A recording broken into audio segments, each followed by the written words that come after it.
예, 15분은 더 하겠습니다. 예, 근데 뭐, 주일 오후에, 또 식사 후에 제가 너무 또 길게 하면 그것도 주책이잖아요. 그래서 오늘 말씀에 꼭 저희들이 생각해야 될 부분을 또 오늘 하이라이트해서, 은혜 받는 그런 시간 되었으면 좋겠습니다. 요즘은 하도 이렇게 그 물량이나 사이즈로 측정하는 시대라서 목회자들도 이렇게 수적인 성장에 대해서 굉장히 고민들을 좀 많이 하게 됩니다.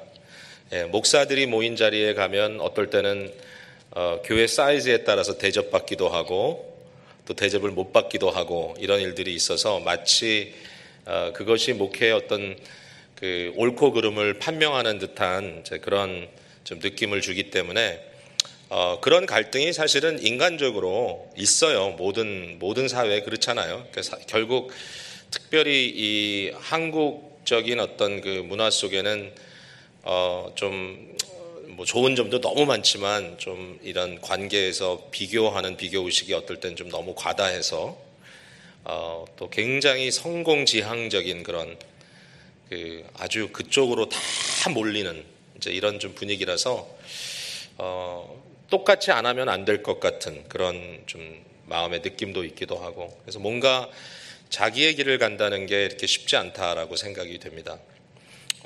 제가 저희 교회를 개척하면서 이제 그 성도님들 거의 처음부터 이렇게 교회 회원제로 해서 우리 교회 멤버가 되시기 위해서는 6주에서 7주 정도 교육을 받고 교회 언약 서약을 하고 그리고 이제 교회 회원이 되는 이제 그런 제도를 했는데 뭐 그렇다고 해서 그게 굉장히 어렵지는 않습니다. 뭐 개인적인 사정으로 정말 참석이 어려운 분들은 CD나 뭐 이런 걸 듣고 제가 녹음해 놓은 걸 듣고 하시기도 하시고 근데 마지막 시험은 꼭 봅니다. 시험 합격하셔야 이제 멤버가 되는데 사실 이렇게 얘기해 놓고 제가 죄송하네요. 이렇게 약간 좀 너무 과장한 것 같아서 시험이 되게 쉽습니다. 이 교재를 다 이렇게 펼쳐 놓고 쓸 수 있는 시험입니다. 근데 제가 그 성도님들께 나누는 주제는 이제 기독교의 초보를 이야기하는 게 아니고요. 이제 많은 분들이 처음 믿는 분들도 계시지만 이제 그런 분들은 그 클래스만 하는 게 아니라 새 가족반 그래가지고 이제 신앙의 기본적인 원리를 거의 이제 1대1 형식으로 이렇게 교육을 하게 되는데 이제 특별히 이제 다른 교회에서 이렇게 트랜스퍼 오신 분들은 뭐 직분이 뭐든지 간에 상관없이 저희가 첫사랑반이라고 하는 이제 7주간의 교육을 하는데 그 내용은 저희 교회의 7가지 사역 원리를 제가 하나씩 풀어드리는 그런 시간입니다. 근데 이제 저희 교회 7가지 사역 원리 중에 제일 유명한 원리가 있습니다. 그건 뭐냐면 저희 교회 이름이 기쁨의 교회인데 기쁨의 교회는 성장을 확장보다 변화로 측정하는 복음 중심적인 교회입니다. 그런 이제 그 일종의 주제죠. 하나의 그 원리가 있는데 제가 이전에 한번 칼럼을 기독교 신문에 내면서 이제 그 주제를 좀 풀어서 썼는데 아주 간단한 내용인데 이제 그 내용을 우리 목사님께서 제가 책으로 뭐 제가 했다기는 어쨌든 그런데 하여튼 책이 나왔어요. 그래서 그 책을 목사님이 갖고 계시는 걸 발견했어요. 그래서 목사님이 그 책을 제가 온 첫날부터 손에 들고 자꾸 저하고 이렇게 얘기를 하시더라고요. 그래서 뭔가 이렇게 목사님의 어떤 목회의 철학이나 사고가 굉장히 지금 아주 중요한 상황에 있구나. 그러니까 이제 그 성장은 교회는 성장해야 됩니다. 여러분 교회 성장해야 됩니다. 아멘입니까? 예, 교회는 성장을 해야 돼요. 왜냐하면 하나님의 나라는 뭐와 같은가 하면 누룩과 같다 그랬잖아요. 반주에 넣어놓으면 부풀고, 그죠? 겨자씨처럼 심겨놓으면 자라고. 그러니까 교회는 성장을 해야 되는데 이제 문제가 뭐냐면 성장이 뭐냐? 과연 참된 성장은 뭐냐라고 했을 때 대부분의 사람들은 외형적인 확장, 그러니까 이제 교인 숫자가 늘고 교회 건물이 늘고 평수가 늘고 또 헌금이 액수가 많아져서 교회 예산이 늘고 하면 그것을 성장이다 이렇게 얘기하고 그 일을 탁월하게 잘하시는 분들을 이제 성공한 목회자라고 이렇게 얘기를 합니다. 근데 제가 아무리 생각을 해도 그렇게 하기에는 너무 문제가 많아요. 왜냐하면 이단도 굉장히 확장을 많이 해요. 그러니까 이단 중에 확장으로 따지자면 이단을 따라갈 수가 없어요. 네. 그러니까 그런 식의 어떤 교회의 세력을 확장시키는 것을 어떤 물량적인 영향력을 가지고 하는 그런 일을 갖고 우리가 성장했다라고 얘기하기에는 복음적인 본질로부터 좀 빗나가는 경우가 많아요. 그래서 제가 고민하다가 이제 그때 생각한 게 복음적 확장은 내면적 변화로 측정되어야 되겠구나. 사람의 변화, 사람과 관계의 변화. 그래서 이 변화라는 쪽에 이제 포커스를 이제 두는데요. 제가 저희 교회 이제 19년째 됐다고 말씀드렸잖아요. 그러니까 제가 이런 이야기를 굉장히 교회에서 막 꽝꽝거리면서 했어요. 교회가 우리는 성장을 확장이 아니라 변화로 측정한다. 막 이랬더니 뭐 좋죠, 뭐 아멘. 여러분도 아멘이죠? 근데 문제가 뭐냐면은 확장은 눈에 보이는데 변화는 안 보여요, 눈에. 그러니까 물론 보여야 되는데 그게 잘 안 보여요. 그러니까 얼마든지 얘기할 수 있어요. 난 성장한다. 정말 성장하느냐? 정말 변화가 되느냐? 몇 년 전에 LA 지역에서 계시는 목사님인데 제가 아직 기억은 지금 현재 나진 않아요. 그분이 누구였는지 기억이 나지 않는데 전화를 하셨어요, 저한테. 근데 본인이 여기 풀러 신학교 있잖아요, 파사디나에. 풀러 신학교에서 지금 목회학 박사를 하고 있는데 그 기쁨의 교회의 그 성장에 대한 그 이론, 변화로 측정하는 교회, 확장이 아니라 변화로 측정하는 교회를 그 주제를 가지고 자기가 논문을 쓰고 있다. 이거 뭐 썼는지 안 썼는지 모르겠어요. 제가 그 다음에 팔로우업은 안 했기 때문에. 근데 그분이 그 얘기를 하면서 저한테 너무 감명을 받았다, 그 얘기에. 그래서 뭐 거기까지는 제가 우쭐했죠. 그럼 그렇지. 누군가 인정을 해주는구나. 그랬는데 그 다음에 이제 이분이 하는 말이 근데 질문이 있습니다. 그래 저한테. 그래서 질문이 뭐죠? 그랬더니 하시는 말씀이 목사님, 확장은 측정이 쉬운데 변화는 어떻게 측정합니까? 기쁨의 교회는 변화가 어떻게 측정되었습니까?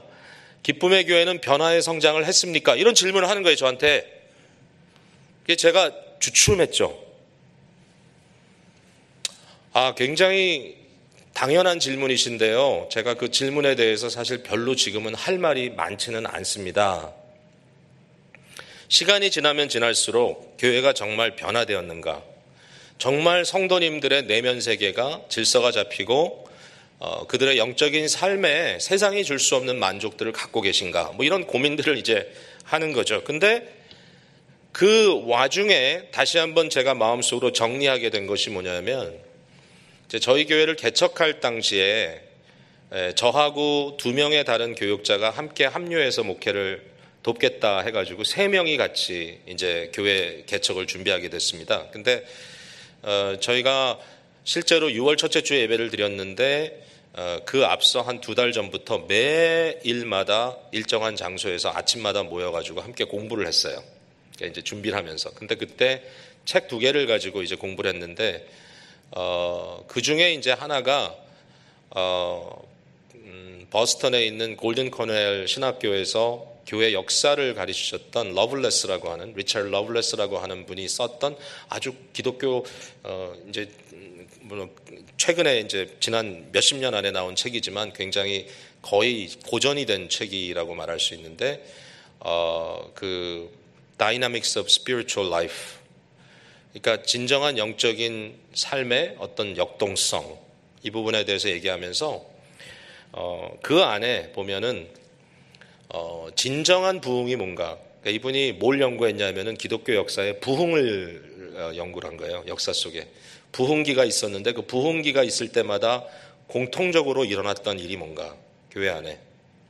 그래가지고 그분이 이제 개인의 부흥도 얘기하고 공동체적인 부흥도 얘기했는데, 공동체적인 부흥을 얘기할 때 4가지를 이제 하나의 스케일로 말씀을 하셨습니다. 그 4가지 부흥의 스케일이 뭐냐면요, 그러니까 4가지의 그 어떤 부흥의 공통적인 어떤 현상이 뭐냐면, 첫 번째는 진정한 부흥을 얘기할 때 첫 번째는 기도입니다. 그러니까 우리가 기도 그러면 그냥 모여가지고 그냥 큰 소리로 기도하면 열심히 기도하면 그렇게 생각을 하는데 사실은 이제 그런 의미에서의 그냥 기도를 한다라는 기도가 아니라 굉장히 중요한 것은 삶의 전반적인 일에 대하여 하나님을 전적으로 의지하느냐 이게 이제 질문입니다. 그러니까 진정한 내면적인 변화를 우리가 측정한다고 하면 얼마나 더 주님을 의지하고 있느냐 이걸 측정해야 돼요 개인이. 그러니까 여러 가지 이제 이슈가 있겠죠. 그 중에 하나가 말 그대로 기도의 삶이 나의 삶 속에 얼마나 더 잘 자리 잡았느냐라는 거죠. 형식적인 기도 뭐 이렇게 얘기하지만 형식도 필요해요. 새벽 기도도 필요하고 금요 기도에도 필요하고 철야 기도에도 필요한데 이제 중요한 것은 정말 느헤미야가 기도하듯이 항상 하나님 앞에 내가 있다라고 하는 그러한 의식을 가지고 정말 순간순간 하나님 앞에 기도로 나가고 있는가, 정말 주님을 의지하는가, 그게 첫 번째 중요한 스케일인 거죠. 제가 그 생각을 했어요. 우리 교회가 과연 기도하는 교회인가. 그래서 이제 재작년 같은 경우는 저희가 좀 부담을 많이 갖고 제가 처음부터 이런 얘기를 땅땅거리고 했거든요. 기도 없는 부흥은 파멸이다 그랬어요 제가. 교인 숫자가 늘어가는데 기도 없이 교회가 크면, 기도 없이 교회가 세워지면 그건 파멸이다. 그거는 정말 교회가 망가지는 길이다. 이렇게 얘기를 했는데 그러면서도 정말 얼마나 하나님 앞에 의존적인 기도를 했는가. 이제 이 부분에 대해서 자책이 많이 돼서 1년 내내 기도하는 교회, 기도하는 공동체라는 주제를 가지고 다시 한번 좀 재정비한 적이 있어요. 그 다음에 두 번째 중요한 이 성장의 스케일은 뭐냐면은 두 번째는 공동체라고 그랬어요. 그분이 커뮤니티. 그러니까 첫 번째는 prayer, 두 번째는 커뮤니티. 커뮤니티라는 말은 뭐냐면 성도와 성도들 사이에 얼마만큼의 사랑의 관계들이 형성되느냐 교회 안에. 그러니까 얼마나 그 교회 안에 시기와 질투와 다툼과 뭐죠? 갑자기 생각이 안 나죠. 허영, 그죠? 허영이 가득 차 있는가? 아니면 정말 성도들 간에 진정한 나보다 남을 낮게 여기고 서로의 필요를 채워주는 공동체 일이 벌어지고 있는가? 근데 그러한 공동체적인 일들은 보니까 언제 불릴듯 일어나냐 하면은 성도들 중에 고난당하는 분들이 생길 때 불릴듯 일어나더라고요. 그러니까 참 그런 면에서는 하나님께서 교회를 성장시킬 때 고난을 주신다라는 생각이 들어요. 그 다음에 세 번째 중요한 스케일을 이 리처드 러블레스는 미션이라고 얘기합니다. 미션. 선교. 그러니까 여기서 말하는 선교는 프로그램이 아닙니다. 그러니까 선교 프로그램을 얼마나 많이 하느냐, 뭐 선교사를 얼마나 많이 파송했냐, 그건 결과고요. 여기서 말하는 선교는 뭐냐면 내가 받은 은혜를 얼마나 바깥으로 쏟아내느냐. 그러니까 성도들의 삶이 얼마나 바깥으로 주의 나라 일을 위하여 쏟아내는 일을 하고 있는가. 자꾸 받기만 하고 주지 않는 그런 것이 아니라 내어놓는. 그러니까 공동체가 얼마나 주의 나라를 위하여 바깥으로 투자하는가. 그러니까 내가 원하는 거, 내가 필요한 거, 자꾸 교회에 좀 더 편리하기 위한 시설들만 자꾸 장만하는 게 아니라 정말 지역사회를 생각하고 또 타민족과 타문화권을 생각하고 또 우리 거기에 이어서 이제 선교에는 전도의 개념도 들어가니까 우리 지역에 있는 우리 한인들 얼마나 그들의 영혼을 위하여 투자하는가. 그 다음에 마지막 네 번째를 그분은 이런 어려운 말을 썼습니다. Theological integration. 이 말은 뭐냐면 이렇게 생각하면 될 것 같아요. 성도들의 마음속에 얼마나 교리적인 또는 신학적인 질서가 잡혀 있는가. 그러니까 배움 공동체로서 얼마나 성도님들이 그 지식적인 면에서도 하나님을 알고 그리스도를 아는 지식에 있어서 규모가 잡혀 있는가. 그러니까 이분이 교회의 부흥을 기독교 역사 속에 2000년 동안 그걸 다 연구를 해봤더니 진정한 부흥이 일어날 때는 이 네 가지의 요소가 만족되더라는 거예요. 그래서 저는 그 네 가지가 우리 교회에 필요한 스케일이라고 생각하고 꾸준히 점검을 하도록 그렇게 이제 계속 말을 하고 있는데 제가 오늘 이 얘기를 마지막 시간이니까 여러분께 드리는 것은 제가 정말 이번에 와서 여러분과 시간 보내면서 굉장히 마음에 기쁨이 있어요. 하나님께서 이 교회를 정말 지역사회에 굉장히 안정된 그런 교회 모습으로 오늘까지 이렇게 세워주셨구나.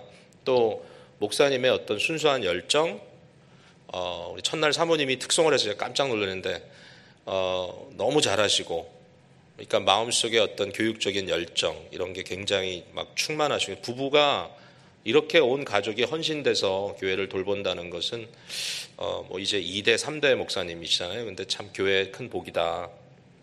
제가 그냥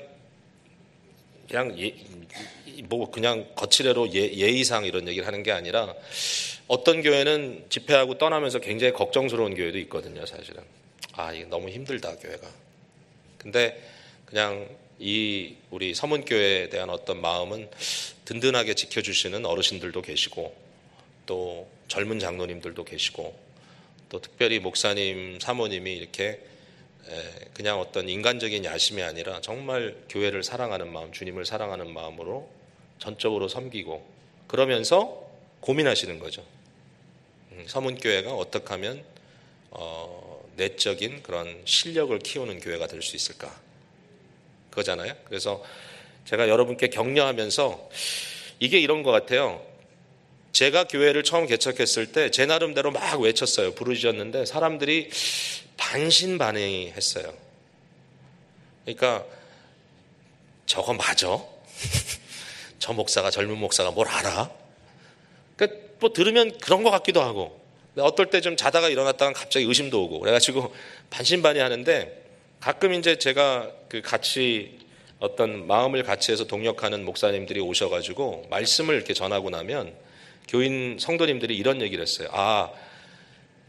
이렇게 집회를 할 때 같은 방향으로 교회가 가면, 말씀이 전달되면 어떤 느낌이냐 하면은, 마치 그냥 목소리로, 육성으로 들었던 목소리가, 목사님의 소리가 마이크에 들려서 확대돼서 들리는 것 같다. 믿어진다 이거예요. 이제 제가 집회를 왔는데 제 마음대로 뭘 하려는 게 아니라 우리 목사님의 마음을 조금은 제가 좀 이해할 수 있을 것 같아서, 목사님이 이런 마음으로 교회에 대해서 비전을 품고 성도님들과 함께 갑시다 이렇게 지금 말씀을 하시면서 가시는 것 같은데, 제 나름대로 좀 옳습니다라고 이렇게 제 마음의 어떤 그런 확신을 여러분과 함께 나누고 싶은 거예요. 여러분 무슨 얘기인지 아시죠? 되게 어렵게 얘기했나요, 지금 마지막을? 그러니까 정말 기뻐서 드리는 말씀이에요. 기뻐서. 그래서 이 교회가 확장보다 변화로 성장이 측정되는 복음 중심적인 교회가 되기를 주님의 이름으로 축복합니다. 사실 오늘 말씀 다 그런 얘기입니다. 예수님이 답이다. 예수님이 답인데 어떤 면에서 예수님이 답이냐, 뭐 여러 가지 이미 얘기를 했죠. 뭐 다 커버할 수는 없었지만 그래도 우리의 가정, 우리의 공동체, 우리의 내면 세계, 뭐 여러 가지 면에서 다 예수님이 답인데, 특별히 저는 오늘 이 마지막 메시지를 가지고 현대를 살아가는 사람들의 이 황폐해진 정신 세계에 대해서 좀 말씀을 드리고 싶어요. 그러니까 바울 사도가 지금 처한 현실은 요즘 한국말로 얘기하면 멘붕입니다. 멘탈 붕괴.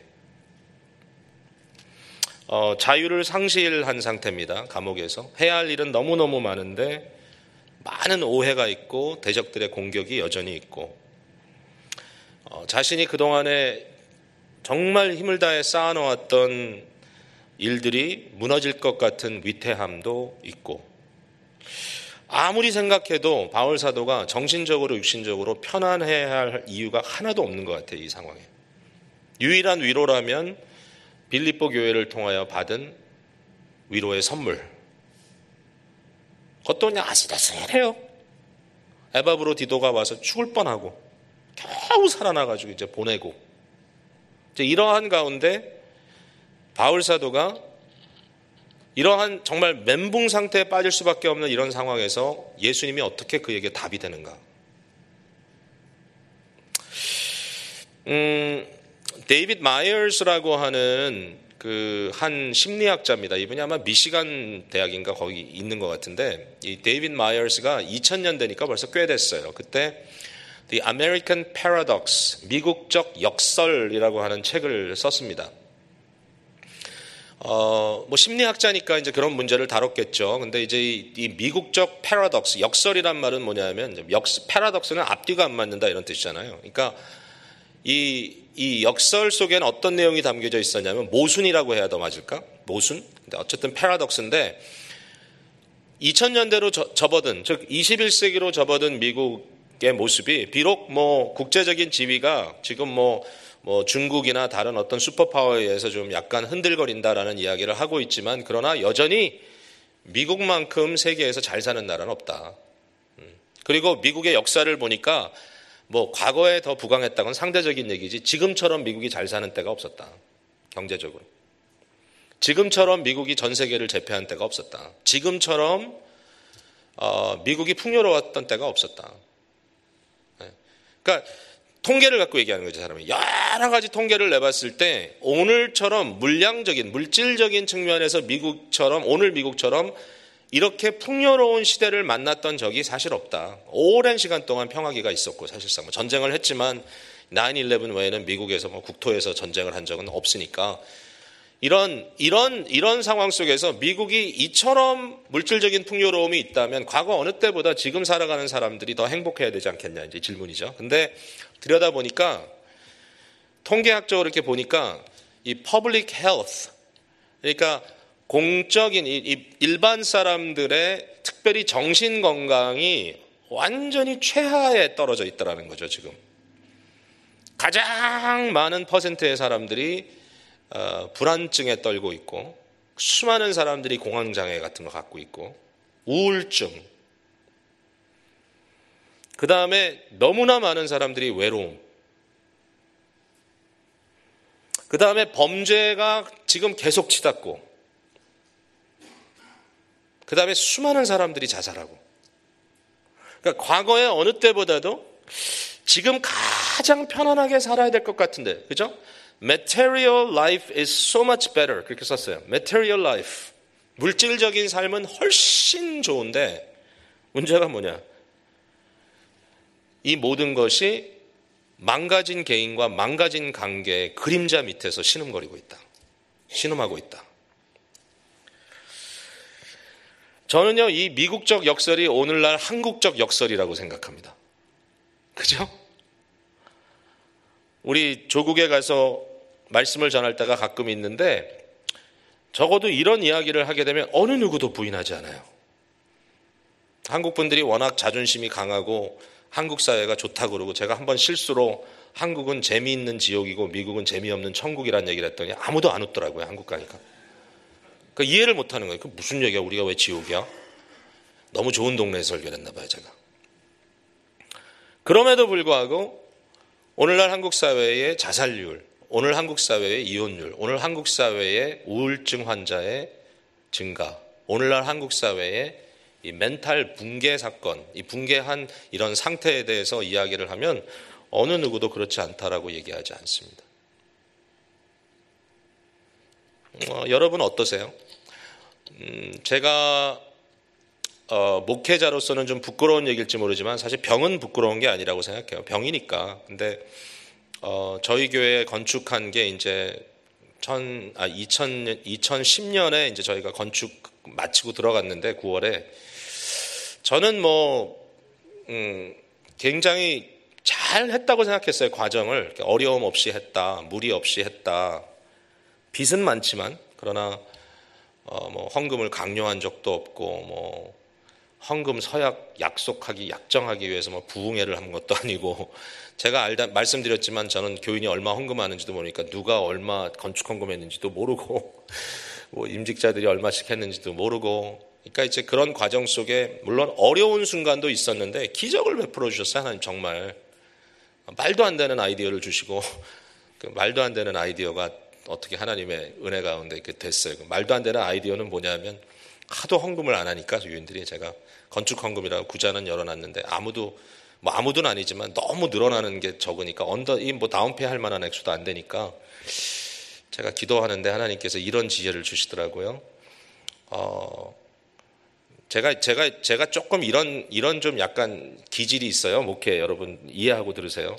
신앙생활은 비상적으로 하지 말고 정상적으로 해야 된다. 제가 지금 그런 게 있어요. 그러니까 돈 빌려서 헌금하지 마라. 예를 들어서 지금 없는 돈을 약정하지 마라. 뭐 이런. 그러니까 뭐 그게 믿음이 아니다. 뭐 이러면 제가 할 말은 없어요. 근데 여러분의 일반적인 삶을 포기하면서 뭔가 비상적인 걸 하고 나서 나중에 망했다고 돈 달라고 교회 찾아오지 마라. 이런 거죠, 저는. 그러니까 굉장히 정상적인 거를 원하는데 그 안에서 하나님의 다스림을 아주 짜임새 있게 좀 경험하고 살았으면 좋겠다. 그래서 오래 가자, 오랫동안 같이 가자. 뭐 이런 이제 아이디어인데 뭐 그 되나요? 건축 헌금은 비상이잖아요. 그거는 정상이 아니잖아요. 11조 헌금 갖고 건축 헌금하는 거 아니잖아요. 그러니까 안 돼, 잘 안 돼서 제가 기도하는데 하나님께서 12광주리 헌금이라는 아이디어를 주셨어요. 이건 뭐냐면 일상적으로 먹을 거 다 먹었는데 생각지 않았던 인감을 하나님께서 주실 때 그거는 건축하라고 주신 거니까 헌금해라. 근데 이상하죠? 아멘 하고 했는데요. 그 다음 주부터 기적이 일어나기 시작하는 거예요. 교인들이 전화해서 목사님 2,100불 체크가 왔는데요. 이거 저 잊어버렸던 거예요. 그래요? 그 건축 헌금 하세요. 하나님께서 주신 12광주리네. 그래가지고 한 1년 만에 다 채워져가지고 건축한 거예요. 다 채워졌단 말은 이제 다운페이하고. 참 기적인데 그거 얼마나 감사해요. 제가 입장에서 봤을 때 야, 하나님께서 이렇게 역사하시는구나. 정말 기적이다. 이렇게 하면 되는데 다 건축하고 나서 이제 몇 년 지났는데 보니까 머리는 다 하얘지고 제가 머리가 까맸어요, 목사님처럼. 근데 건축하고 나니까 머리가 이렇게 희고 그 다음에 막 시들시들하고 그러더니 갑자기 뭐 이렇게 폐쇄된 공간에 들어가는데 갑자기 막 어택이 오고 막 비행기 안에서 막 갑자기 앵자이티가 일어나고 이러면서 전혀 느끼지 못했던 그런 일들을 이제 느끼게 된 거예요. 그래가지고 나중에 이제 제가 전혀 무슨 일인지 몰라. 이거 내가 좀 이상해졌나? 알고 봤더니 일종의 이제 공황장애 같은 그런 심텀이 저한테 이제 생긴 거예요. 그래서 좀 죄송하기도 하고 그렇지만 뭐 어떻게 해요. 뭐 목사라도 사람이니까 이제 그런 상황이 되니까 제가 우리 교회 장로님들에게도 다 얘기를 하고 좀 기도해 주십시오. 도와주십시오. 이러고 우리 교육자들도 모아놓고 야, 내가 이거 정상적이지 않다지. 그러니까 좀 도와달라고 얘기하고 그 다음에 교우들한테도 설교하면서 이제 그런 얘기를 했어요. 제가 이런 좀 상황이 돼서 아픈데 여러분 기도해 주십시오. 근데 정말 우리가 뭐 주님 믿고 가는 거죠. 뭐 그리고 이제 기도하기 시작했는데 제가 드리려는 핵심은 뭐냐면은 그렇게 제가 교우들 앞에 오픈을 하고 이제 얘기를 했잖아요. 전 아무것도 모르고 있었어요. 그 전까지는 교우들 상태가 어떤지 정신 상태가 어떤지. 근데 그 주에 성도님들이 전화를 하면서 울면서 목사님 저도 지금 우울증 약 먹고 있어요. 목사님 저도 지금 견디기가 어려워요. 이런 분들이 한둘이 아닌 거예요. 교회 안에. 너무 이쁘고 너무 건강해 보이고 너무 자신감이 넘치는 것 같은데 그 이면에는 심각한 정신적인 문제들이 깔려 있다라는 거죠. 하나님께서 은혜 주셔서 저의 삶 같은 경우는 이게 저한테는 굉장히 큰 간증이죠. 사실 왜냐하면은 뭐 약을 먹고 고치고 이런 건 아니고 의사를 이렇게 만나 상담도 했는데 결과적으로 그 하나님을 경험하는 그런 기회가 됐어요. 저한테는 아주 구체적으로 어떤 그 상황에서. 근데 그 가운데서 제가 하나님께 너무 감사한 건 뭐냐면 내가 이렇게 약하구나라는 걸 체험한 거예요. 여러분 우리가 진짜 약해요. 그래서 하나님이 그냥 이렇게만 하면 그냥 푹 쓰러져요. 그럼 못 일어나요. 그러니까 구약 성경에 보니까 느부갓네살 왕이 한번 그렇게 하나님 앞에 크게 찍혀가지고 미치광이로 살다가 돌아온 게 있고요. 다윗도요. 잘 나간다고 생각해가지고 옥상에 올라가서 두리번 하다가 밧세바 보고서는 헷가닥했잖아요. 근데 그게 다윗의 교만이었더라고요. 보니까 내가 원하면 다 가질 수 있다 이거예요. 내가 원하면 다 가질 수 없다. 삶의 경계가 무너진 거예요. 그때 하나님께서 다윗을 치기 시작하잖아요. 정신없어요. 살아날 수가 없어요. 제가 그거를 깨달은 거예요. 정말 인간은 교만하지 않아야 되겠다.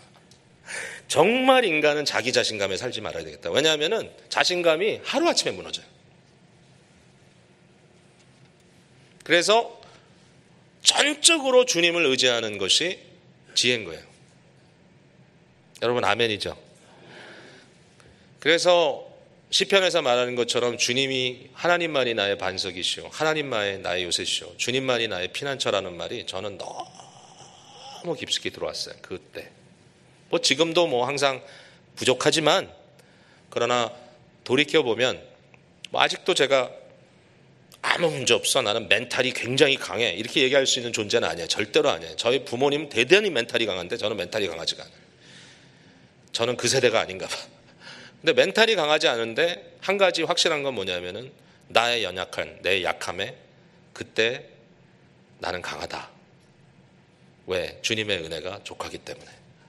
그 믿음은 하나님께서 주시는 것 같아. 더 의지하니까.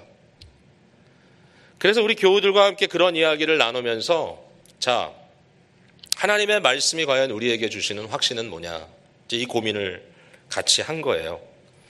근데 오늘 본문에 보니까 주 안에서 항상 기뻐하라, 내가 다시 말하노니 기뻐하라, 너희 관용을 모든 사람에게 알게 하라, 주께서 가까우시니라. 아무것도 염려하지 말고 다만 모든 일에 기도와 간구로 너희 곳에서 감사함으로 하나님께 아뢰라. 자, 뭐 기가 막힌 얘기 아니에요. 기뻐하라, 항상 기뻐하라. 그 다음에 너희 관용을 모든 사람에게 알게 하라. 관용이란 말은 사람들에 대해서 아주 관대하고 젠틀한 걸 얘기하거든요. 그러니까 대인 관계에서 사람들에 대한 포용력을 가져라, 이런 얘기입니다. 한마디로. 그 다음에 아무것도 염려하지 마라.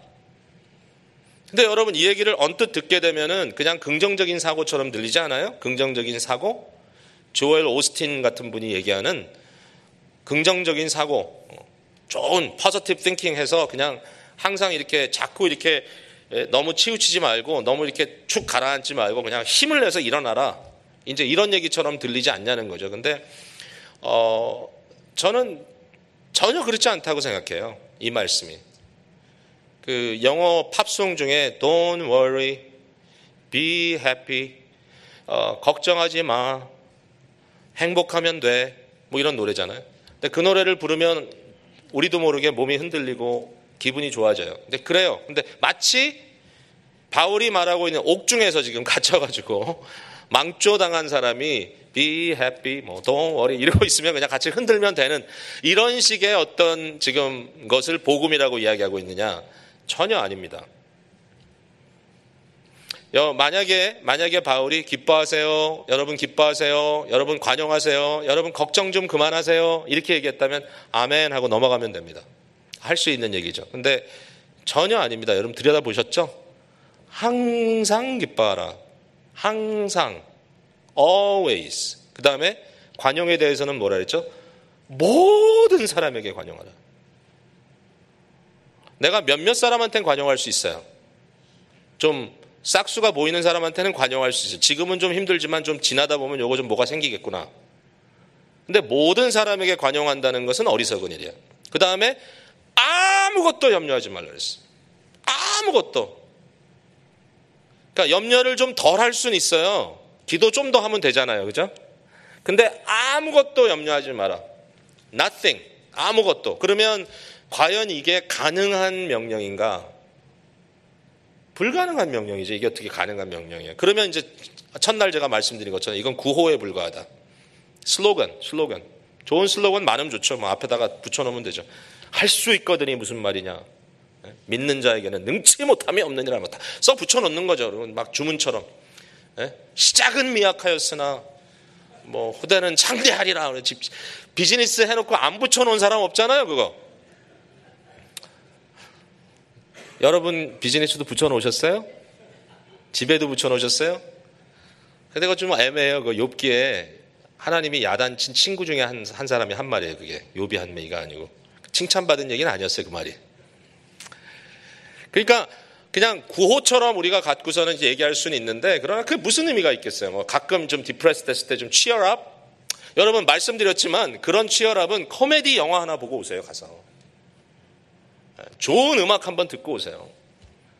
그러면 cheer up 돼요. 그러나 하나님의 말씀이 진리로 우리에게 주어질 때 이것은 우리의 생각이나 우리의 감정보다 더 진실되다 그랬잖아요. 가능하니까 주시는 말씀 아니겠어요? 근데 여기에는 중요한 미리 이해되어야 될 부분이 있는 거죠. 그게 뭐냐? 이미 말씀드린 겁니다. indicative하고 imperative가 있는 겁니다. 그러니까 서술이 없는 명령이 아니에요. 이거는 서술과 명령이 같이 들어가 있어요.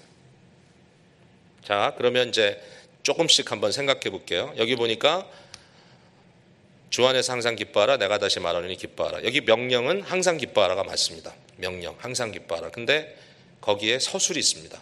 작은 부분이지만 주 안에서라는 조건이 달려 있습니다. In the Lord. In the Lord. 나의 기쁨의 뿌리가 어디에 있는가? 내가 어디에 지금 박혀 있는가? 예. 여러분, 한 가지 우리가 확인해야 될 것은 오늘 오전에도 제가 그런 말씀 드렸지만 전도서가 진리입니다. 세상 복음은 허구입니다. 세상 복음은. 그러니까 세상이 우리에게 이것만 가지면 해결된다라고 말하는 것은 사실 들여다보면 허구입니다. 여러분, 어떤 분들이 나 돈만 있으면 좋겠다. 돈만. 그래서 대박 그러면서 돈 그러다가도요. 건강이 무너지면 하는 얘기가 뭐 있죠? 이 돈도 필요 없어요. 건강이 최고야. 아무리 돈이 많아도 건강하지 못하면 하나도 누릴 수가 없어. 그래서 그냥 건강. 전부 다 웰빙. 뭐 그냥 좋은 것 많이 드시고 비싼 보약 드시고 그냥 막 그러시는데 건강 그러다가 언제 가서는 이제 죽어야지 그럴 때가 와요. 그게 언젠지 아세요? 자녀들이 속색일 때, 남편이 바람필 때.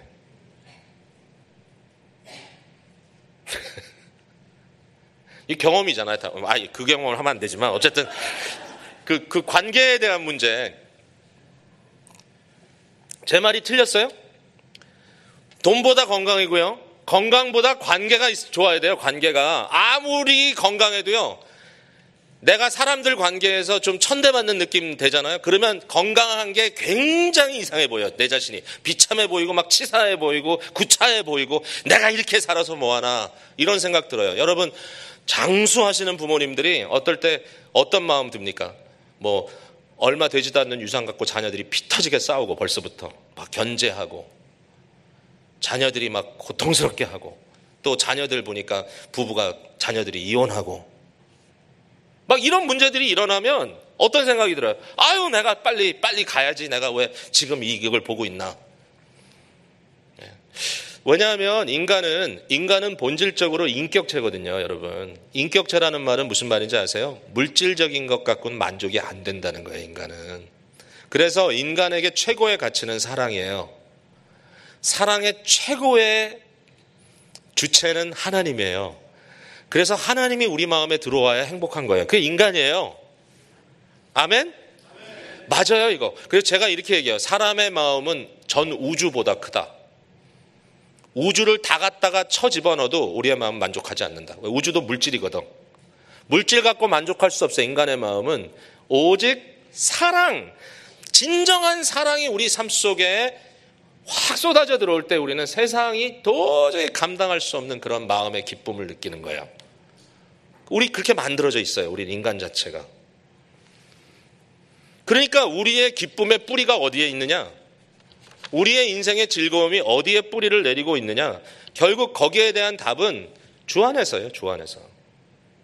예수 그리스도를 묵상하고 그리스도를 알아가고 그리스도를 사겨가고 아주 신비한 그리스도와의 연합 속에 나의 삶이 녹아 들어갈 때 어떤 경험을 하죠? 하나님의 절대적 사랑, 절대적 용납, 절대적 은혜의 선물, 그 안에서 내 자신이 완전히 자아가 부서져 내리고 하나님의 은혜 속에 팍 빠지는 경험을 하게 된다는 거예요. 그럼 기뻐해요. 어떤 상황이라도 기뻐할 수 있어요. 제가 말씀드렸죠. 지난주에 우리 교회 혈액암으로 갑자기 급성으로 지금 입원하시고 지금 키모 하시는데, 물론 이제 아직까지는 좀 시작이긴 하지만 이제 키모 한 사이클을 마치셨는데 사진을 찍어가지고 이렇게 보내셨는데 교우가 만들어준 이 노란 이 병원 복 같은 옷을 교우가 만들어준 옷을 입으시고 너무 밝은 모습으로 이렇게 하십니다. 지금 어떤 치료를 받고 있는지 어떤 결과가 있을지 그분도 모르고 아무도 모릅니다. 왜냐하면 실험 대상이 지금 되 계십니다. 정상적인 방법으로 쉽게 치료가 안 되는 병이기 때문에. 근데 엊그제 저하고 제 아내한테 보낸 기도, 이렇게 그분의 고백을 이렇게 보니까 이렇게 써 있어요. 온 교우의 기도가 내 몸 전신을 어루만지고 있는 것을 느낍니다. 야, 얼마나 멋진 표현이에요. 저 교회 전체 성도님들의 기도가 내 몸을 완전히 다 싸고 있다. 제가 굉장히 좋아하는 표현 중에 하나가 뭐냐면 복음의 포만감입니다. 포만하다는 것은 많이 먹어서 배가 부른 거죠. 여러분 오늘 카레 많이 드셨습니까? 이 교회는 왜 이렇게 카레가 맛있습니까? 제 카레 엄청 좋아하는데 오늘 카레를 많이 먹었습니다. 배가 지금 부릅니다. 근데 복음을 알면 알수록 배가 불러요. 복음이 나를 포만하게 채웠기 때문에 다른 게 필요하지 않은 거예요. 물론 있으면 좋죠. 그러나 없어도 돼요. 채워짐의 미학입니다. 기독교는. 여러분 속지 마세요.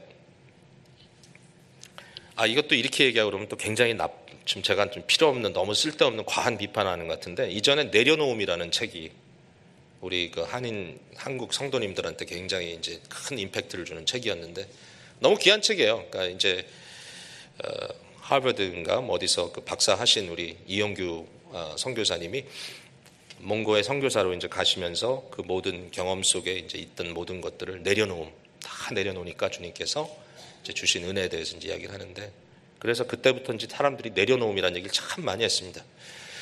내가 내려놔야 되는데.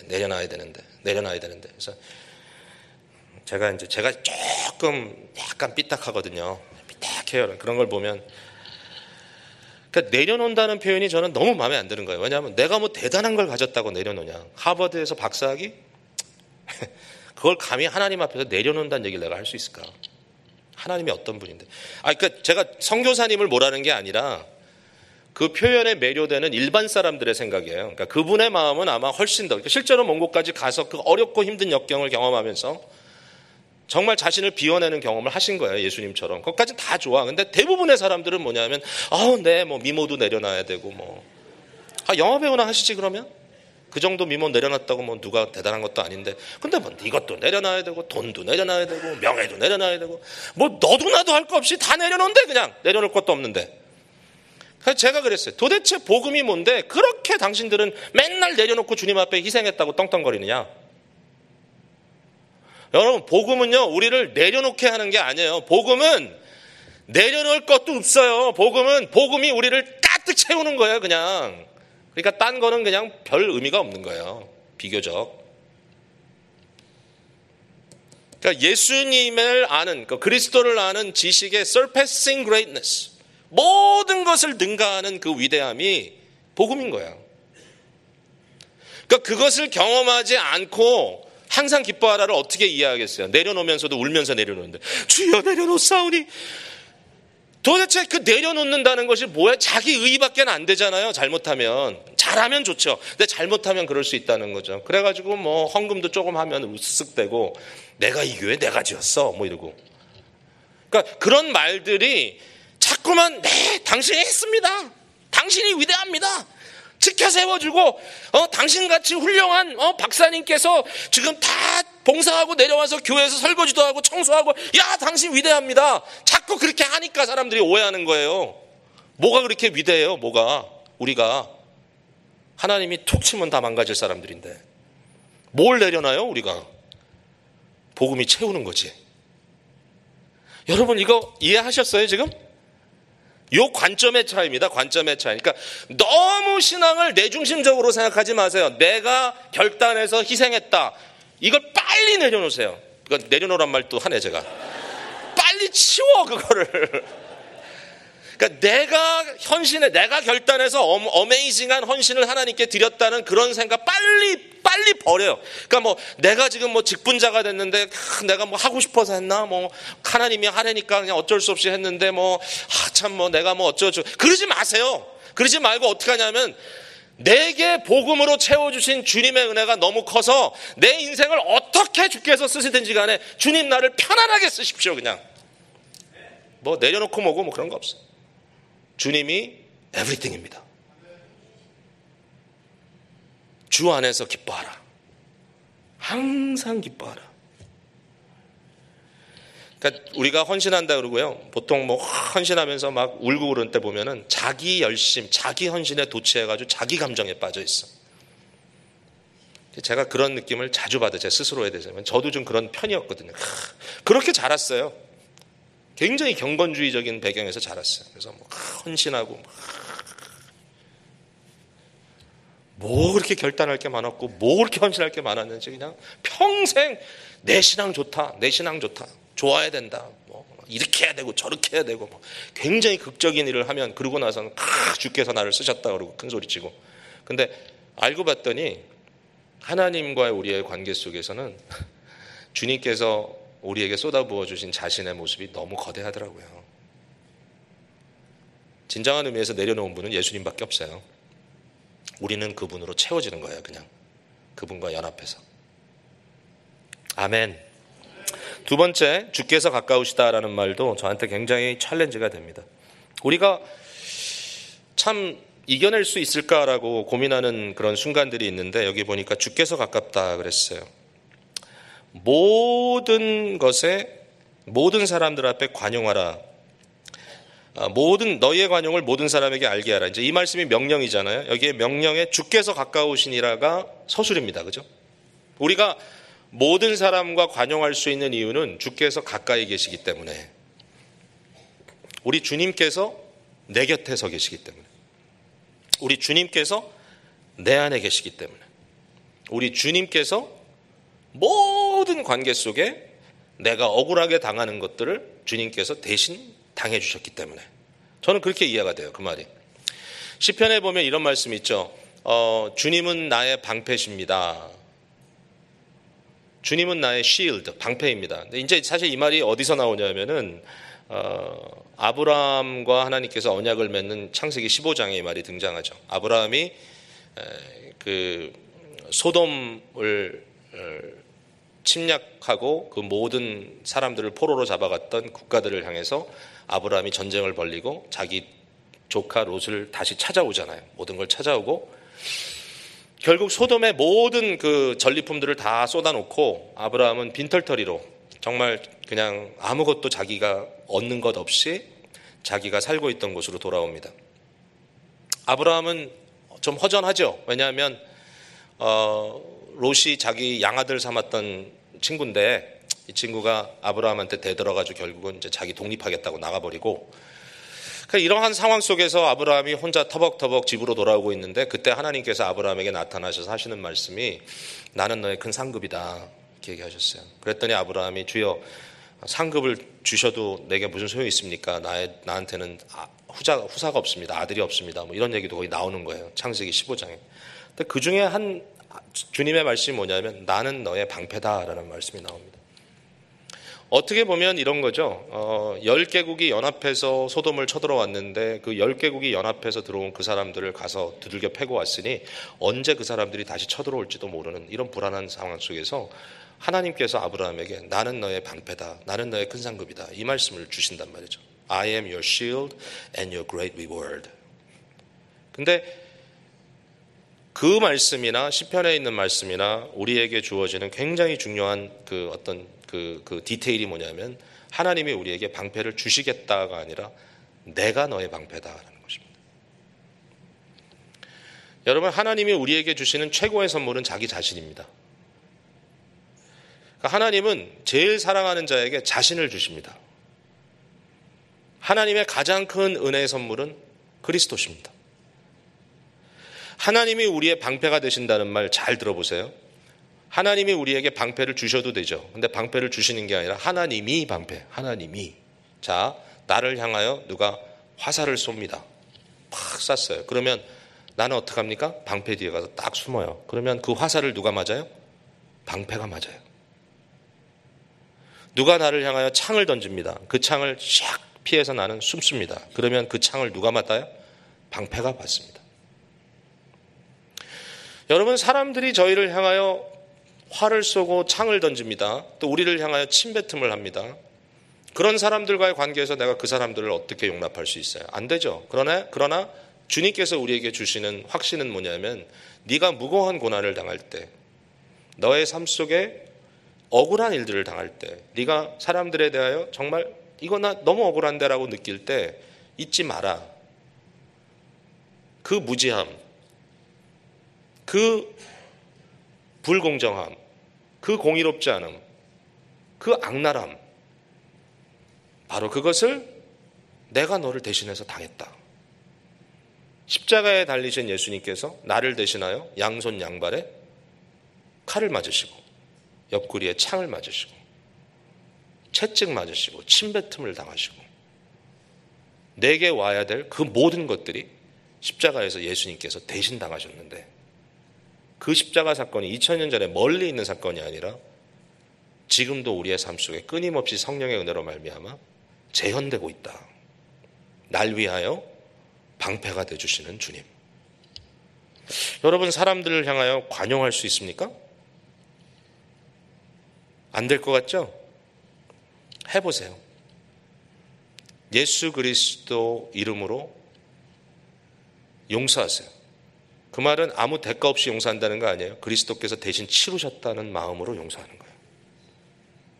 나는 치를 수 없지만 그리스도께서 치러주셨다. 제가 학교에서 좀 일을 많이 할 때 한국에 있는 어느 학교하고 저희 신학교하고 같이 좀 프로젝트를 하는데, 한국 쪽에서 그 프로젝트를 담당한 교수는 저하고 절친인 교수였습니다. 그 형제는 저보다 학교는 조금 후배지만 뭐 아주 나이가 비슷해서 아주 친구 중에 친구로 아주 가까이 지내는 친구였습니다. 그래서 일이 잘 될 거라고 생각하고 일을 진행하고 있었는데, 어느 날 저희 학교 총장 세크리터리가 저한테 이메일을 하나 보냈습니다. 그 이메일을 읽어보니까 바로 그 한국에 있는 그 친구가 우리 총장한테 보낸 이메일을 그 세크리터리가 당연히 나한테 보낸 거라고 생각하고 아무 생각 없이 나한테 그것을 보내준 겁니다. 이메일을 열어서 읽어봤는데 그 이메일의 내용은 어떤 내용인가 하면은, 제 이름이 영어로 스티브 박이거든요. 스티브 박하고는 도저히 일을 못하겠으니까 저 사람 좀 내놓고 따르게 일할 수 없겠냐라고 문의하는 편지였습니다. 여러분 지금 이해하셨어요? 무슨 얘기인지? 저하고 친구하고 절친이거든요. 네. 저는 우리 학교를 대표하고 그 사람은 자기 학교를 대표하는데, 둘이 이야기하다 뭐가 어디서 소통이 잘못됐는지 모르겠지만 우리 총장한테 직접 편지를 써가지고 스티브 박을 잘라라, 그래야 일이 된다, 그렇게 온 거예요, 편지가. 그 편지가 저한테 왔어요. 그것도 참 신기하지. 물론 세크리터리가 그걸 이제 읽지 않고 보낸 거니까. 그래서 제가 그걸 다시 세크리터리한테 보내면서 이 편지는 총장한테 드릴 편지다, 나한테 올 편지가 아니고. 그래가지고 돌려보냈어요. 그리고 나서 이제 물론 총장하고 이런저런 얘기를 했지만, 그때 이제 그 편지에 대한 제 마음이 어땠을까, 여러분 생각해 보세요. 정말 모르는 사람이라든지 아니면 그냥 단순히 비즈니스 관계에서 만난 사람이라면 뭐 그럴 수도 있겠지. 그러니까 그 사람들의 이권이 있는데 그 이권에 대해서 내가 좀 평등하게 하자라는 이야기를 강조해서 했다면 뭔가 좀 페이버를 줘야 되는데 안 준다고 생각했겠지. 이게 어떻게 보면 미국적 사고와 한국적 사고의 좀 차이잖아요. 한국적 사고는 친구라면 좀 페이버를 줘야 되는데 제가 이제 그런 걸 잘 못했던 거죠. 그러니까 이제 그런 상황에서 이제 갈등이 생긴 거였는데, 제 마음에 그 편지를 받았는데 정말 등에 비수를 꼽힌 것 같은 그런 느낌이 처음에 오더라고요. 야, 치사하다 정말. 어떻게 이럴 수가 있을까? 야, 친구 아니야? 야, 이거 뭐야 도대체. 근데 제가 이런 얘기를 들었어요. 여러분도 많이 들으셨겠지만, 이제 사람이 나이가 들어갈수록 친구가 없어진다고. 그죠? 우리 원로 목사님, 명 목사님은 진짜 인격이 좋으신 분 같아요. 왜냐하면 친구분이 많으시대요, 교회 동료 목사님들이. 근데 어떤 얘기가 있냐면은 20대는 뭐 친구가 뭐 페이스북 프렌드도 수백 명 아닙니까? 뭐 몇십 명 되다가 뭐 줄고 그래가지고 막 60대 70대 되면 진짜 한두 명 안 남는다고. 그러니까 살다 보면 점점 사람과 이별하는 거예요. 이렇게 다 문제가 생겨 헤어지고. 누구 얘기하면 뭐 다 그냥 항상 욕이지. 아이 그놈 뭐 죽일 놈 맨날 그냥. 그러니까 저도 20대 30대 그렇게 친하던 지낸 친구인데 이제 뭐 40대 50대 이제 저 50대 돼가지고 둘이 사회생활을 한다는 거죠. 일종의 사회생활을 하는 가운데 서로 등에다가 비수를 꼽지 않으면 안 되는 이런 비정한 관계가 돼버리고 결국 뭐예요? 그게 오픈되는 순간에 뭐죠? 원수 되는 거 아니에요? 그 다음부터는 우리가 뭐 주님을 몰라요, 복음을 몰라요, 뭐 신학을 몰라요, 뭐 우리가 안수를 안 받았어요. 둘 다 목사예요. 둘 다 목사. 둘 다 신학 박사예요. 뭐예요 도대체? 다 아는데 그러나 서로 등에다가 칼을 꽂고 너 죽일 거야 이러고 앉아있단 말이죠. 그러니까 그러한 상황 속에서 굉장히 마음속에 서글픈 생각이 들더라고요. 야 인생이 뭐냐 가끔 이런 생각 들잖아요. 그래가지고 이제 제 마음에 이걸 해결해야 되겠다. 그러니까 해결은 딴 게 아니었어요. 가서 그냥 죽이려고 한 거죠. 제 마음속에 그냥 가서 그냥 박살을 내겠다 그런 마음으로 이제 결국 한국에 나왔어요. 제가 그때 한국에 나갔는데 그날 저녁에 만나기로 약속을 하고 나서 아침에 일찍 제가 머물던 호텔 옆에 옆에 있는 교회 제가 거기 묵을 때마다 아침마다 가는 교회가 있었는데 가서 새벽 기도 때 가가지고 주님 앞에 무릎 꿇고 이제 기도를 합니다. 주님 오늘 밤에 아무개 교수 만나서 죽일 거예요. 이러면서 이제 기도를 하고 있는데 그때 이제 기도를 한참 하는데 막 처음엔 씩씩거리면서 기도하다가 조금 지나고 나니까 좀 누그러져요 이게. 근데 이제 제 마음속에 굉장히 서글픈 생각 들더라고요. 근데 주님께서 이런 거 있잖아요. 마음을 탁 치면서 야 너네들 친구 아니니? 주님 안에서. 근데 이 친구라는 말이 뭐 영화 제목이기도 하지만 갑자기 영화 생각난 것도 아닌데 그렇게 서글퍼요. 갑자기 그 순간에 야 인생이 뭔데 우리가 이렇게 친구고 뭐고 이렇게 칼부림을 해야 되느냐. 막 울었어. 주님 막 울었어. 그리고 그 저녁에 만났는데요. 참 희한하대요. 그렇게 마음속에 분노와 살기가 등등했던 전데요. 딱 얼굴을 만나는데 그렇게 반가워요. 그리고 하나씩 둘씩 이야기를 풀어가는데 너무 질서장연하게 너무 논리적으로 너무 편안하게 말이 나와요. 제 입에서 다 해결됐어. 근데 그 친구는 제가 그 편지를 받는지 몰라. 얘기 안 했으니까. 그리고 돌아왔어요 제가. 근데 지금도 베스트 프렌드예요. 꼭 만나요. 제가 이런 얘기 하는지 모를 거예요 설교할 때. 왜냐하면 나 그 편지 얘기를 안 했으니까 자기한테. 근데 마음의 상처가 아니야 이건 제가 지금 말씀드릴 때 상처가 아니라 야 주님께서 별거를 다 관용케 하시더라는 거예요. 물론 그 친구보다 훨씬 더 악한 사람들이 여러분 주위에 있을지 몰라요. 그러니까 어려울 수 있어요. 돈 띄어먹고 진짜 도망가고 여러분 힘들게 하고 공의는 공의로 세워야 되겠지만 그러나 여러분의 정신세계를 위해서 오늘 주님 앞에 한 가지 해결받을 게 있습니다. 예수 그리스도의 십자가 사건이 여러분의 방패 사건이 되기를 바랍니다. 그 침뱉음, 그 칼꽂음이 예수님의 등에, 예수님의 얼굴에 되었다는 사실을 우리는 항상 생각해야 돼요. 예수님이 답인 거예요. 그리고 나서 푸세요. 풀어나가세요. 화내면 지는 거예요.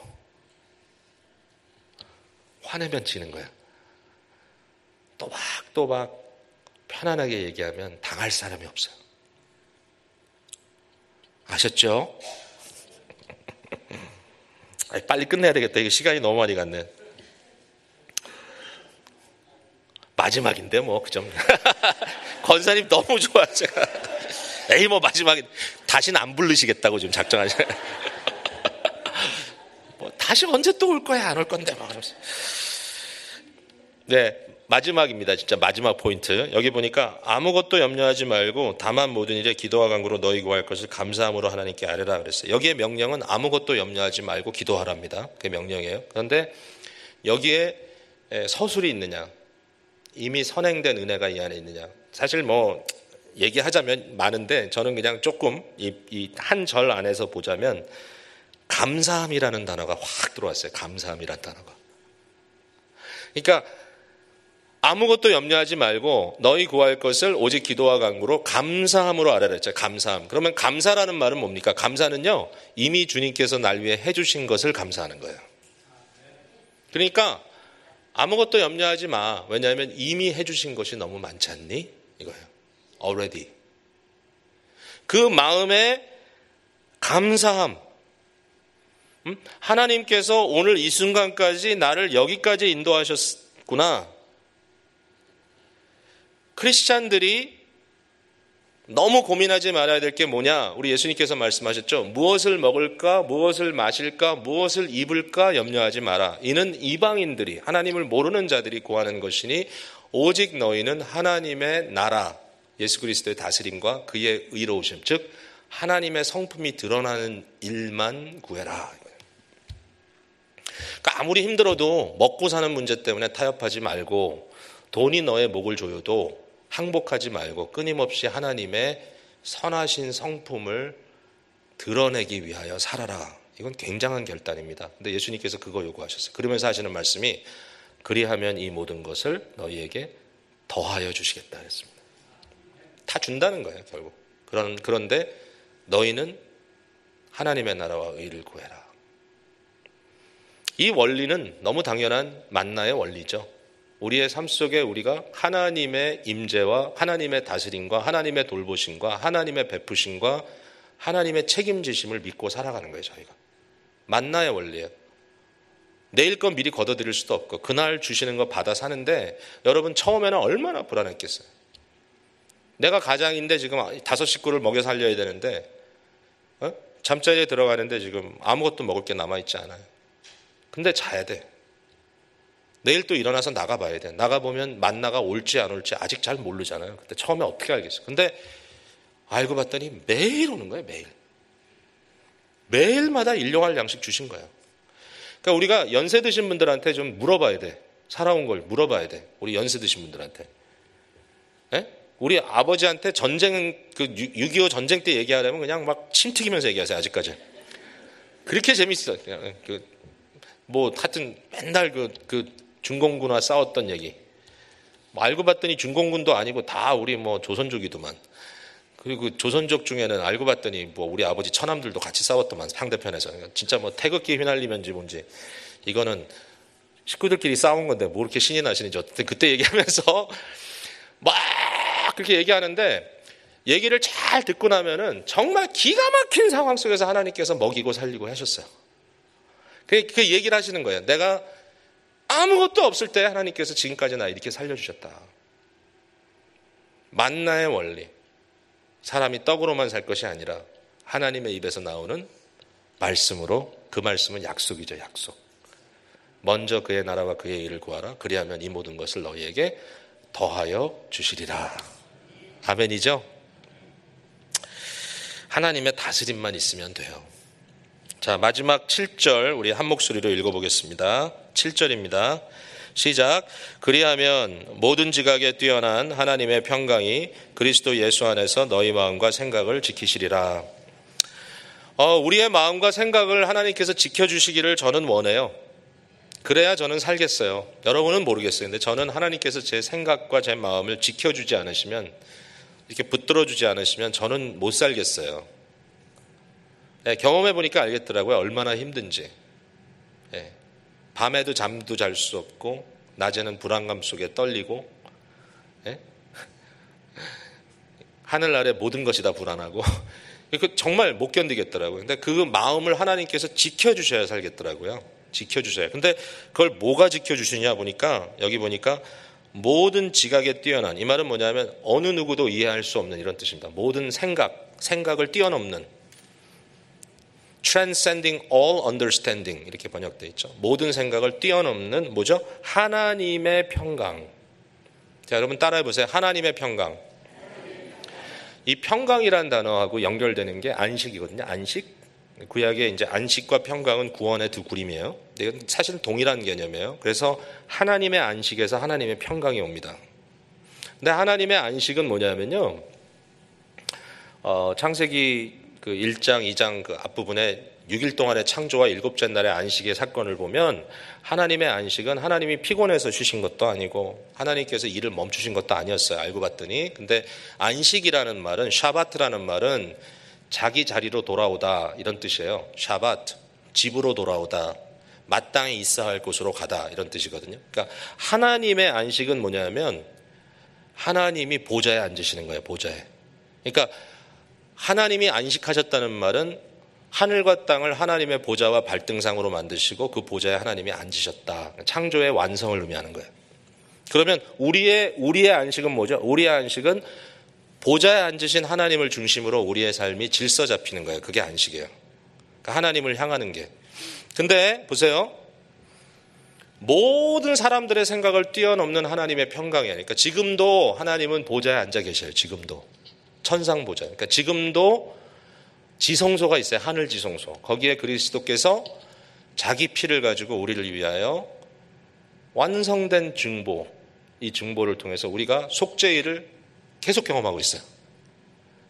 하나님과의 화목. 근데 그 하나님의 다스림의 보좌, 그 종말의 현장이라요. 종말, 마지막. 종말은 멀리 다가올 종말이 아니라 이미 이루어진 천상의 종말. 결과가 이미 이루어진 것. 결과는 하나님의 다스림이 완성된 것. 하나님이 완전히 장악한 것. 뜻이 하늘에서 이미 이루어졌어. 그게 종말이에요. 예수님이 우리에게 뭘 하라 그랬죠? 이렇게 기도하라. 뜻이 하늘에서 이루어진 것 같이 땅에서도 이루어지다. 땅도 종말이 오기를 바랍니다. 하늘 종말이 이미 임하는 것처럼. 그러니까 하늘의 보좌에 앉으신 주님께서 지금 그의 안식을 누리고 계십니다. 그분의 평강이 그 하늘 보좌의 안식과 그 하늘 보좌의 완성된 평강이 우리에게 쏟아져 내려오는 것을 말하고 있습니다. 지금. 제가 힘들고 어려울 때 주님께 기도했습니다. 주님, 제가 느끼는 모든 느낌은 허구입니다. 제가 지금 두려워해야 할 이유가 없습니다. 남들은 불안해하지 않는데 왜 저만 이렇게 불안해하죠? 무엇이 나를 이렇게 힘들게 하죠? 왜 이렇게 나를 우울하게 하죠? 하나님, 지금 이 모든 것은 허구입니다. Not true. 내 느낌이 나를 속이고 있습니다. 그리고 나는 끊임없이 갈대처럼 흔들립니다. 내 마음이 지금. 그때 제가 그랬습니다. 마치 종이장 한 장처럼 내 마음이 흔들리지만 나의 반석이시여, 나의 요새시여, 나의 피난처이신 하나님, 영원토록 변하지 않는, 영구히 변하지 않는 하나님의 든든한 보좌에 종이장 같은 자가 딱 붙어 있으면 나는 흔들리지 않습니다. 주님, 나는 흔들리지만 하나님은 흔들리지 않습니다. 세상 모든 게 흔들리고 정말 산이 꼬꾸라져서 바다에 빠질지라도 하나님의 보좌는 흔들리지 않습니다. 거기에 내가 붙어있게 해주십시오. 얼마나 붙어있게 해달라고 기도를 했는지. 주님, 흔들리지 않게 좀 해주십시오. 내 마음이 이렇게 막 흔들리지 않게 주님께만 딱 붙어있게 해주십시오. 제가 주님께만 붙어있으면 살겠습니다. 하나님은 움직이지 않는 영원한 요새시고 반석이십니다. 제가 상담가를 만난 적이 있는데요. 이 사람이 저한테 그래요. 제발 그런 신학적인 해석은 하지 말고 있는 감정대로 얘기를 해달래, 자기한테. 그래서 제가 웃기지 말라 그랬어요. 제가 웃기고 있네. 지금 내 감정을 너한테 얘기해서 뭐가 되는데, 나는 하나님의 말씀이 내게 얘기하는 그 말씀의 증거를 내가 그것이 나의 삶의 현실이라고 믿고 받아들인 것 이상 나를 살릴 수 있는 건 없다고, 그렇게 믿고 있다고 얘기를 해줬어요. 반복해서. 나보러 신학적인 해석을 하지 말라고, 할 수 없다 그랬어요. 하나님의 말씀이 나의 관점이고 하나님의 말씀이 나의 생각이고 하나님의 말씀이 나를 살리는 것인데 내가 어떻게 내 식대로 생각하겠냐고. 지금 내 감정, 내 느낌, 그 모든 것은 사실상 허구고 지금 이 순간에 하나님의 말씀이 나에게 생명입니다. 그렇게 매달리는 그 과정 속에 물론 제가 한 거 아니에요. 하나님께서 마음에 위로 주시고 안식 주시고 평강을 주시고 살게 해 주시더라고요. 앞으로도 그렇게 하려고 그래요. 그래서 그냥 어떤 상황이 닥친다 할지라도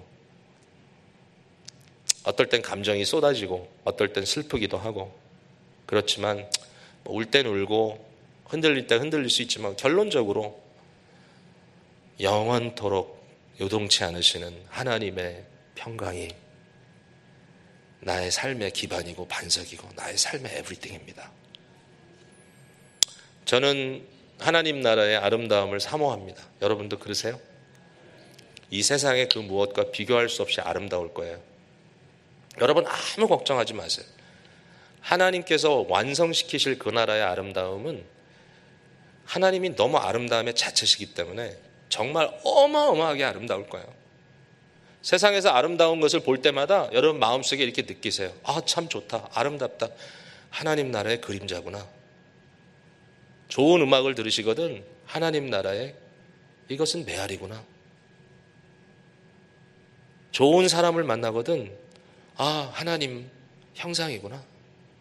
그러나 본질 되신 그분에게 내가 다가갔을 때 얼마나 좋을까? 얼마나 아름다울까? 얼마나 멋질까? 그 마음 사모하면서 그 현실을 사랑하면서 오늘도 종말을 사모하며 종말 안에 여러분의 진정한 소망을 품고 사시는 사랑하는 성도님들 다 되시기를 주님의 이름으로 축복합니다.